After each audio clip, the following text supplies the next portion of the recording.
Hi guys, welcome back to Indian calisthenics. आपने काफ़ी बार notice किया होगा कि जब भी आप घर का सामान लेके आते हो तो एक हाथ से तो बहुत आसानी से उठ जाता है, बट दूसरे हाथ से नहीं उठ पाता है।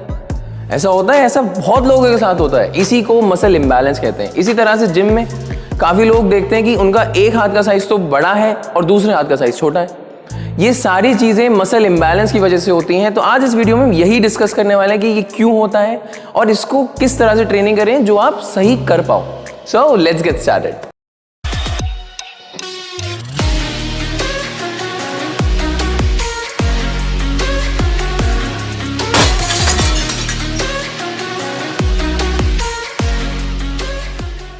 तो ये जो कुछ भी उठाते वक्त या जिम में वर्कआउट करते वक्त एक साइड दूसरी साइड को डोमिनेट कर रही है, इसके पीछे क्या रीजन होता है?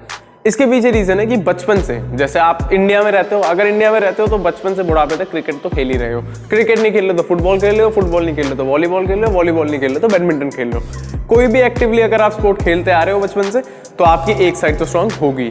मान लो आप क्रिकेट खेलते हो तो एक ही साइड से तो बैटिंग होगी, तो बचपन से बैटिंग करते आ रहे हो तो राइट शोल्डर की, राइट ट्राइसेप की, राइट फोरआर्म की स्ट्रेंथ तो बढ़ती जा रही है, लेफ्ट की नहीं बढ़ती। अब जब आपने वर्कआउट स्टार्ट करा है तो आप दोनों साइड की मसल्स को बराबर ट्रेन करने की सोचोगे। अब यहाँ वो हो नहीं पा रहा है क्योंकि एक साइड आपकी पहले से ट्रेंड है।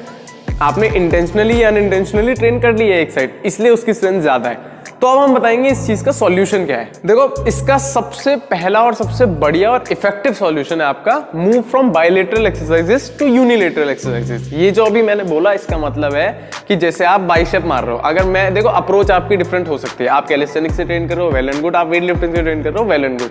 लेकिन अगर बात है मसल इंबैलेंस की, तो आपको दो हाथ वाली एक्सरसाइजों को बंद करके एक हाथ वाली पे आना पड़ेगा। फॉर एग्जाम्पल, अगर आप बाइसेप की बारबल कर्ल्स मारते हो तो आप उसको डंबल कर्ल पे स्विच करो। क्यों?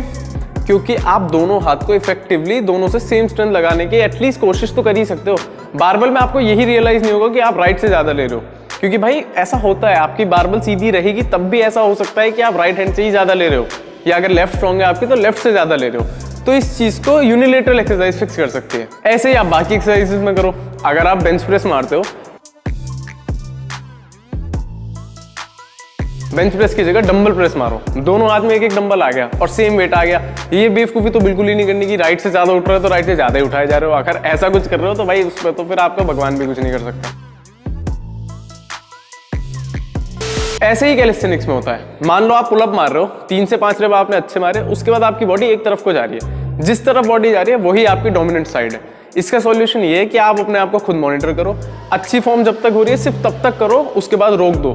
नहीं, उसके आगे नहीं करना है, क्योंकि अगर आप टेढ़े मेढ़े होकर मार रहे हो वो साइड आपकी और स्ट्रांग होती चली जाएगी और इन द लॉन्ग टर्म आपको वो और ज्यादा नुकसान पहुंचाएगी।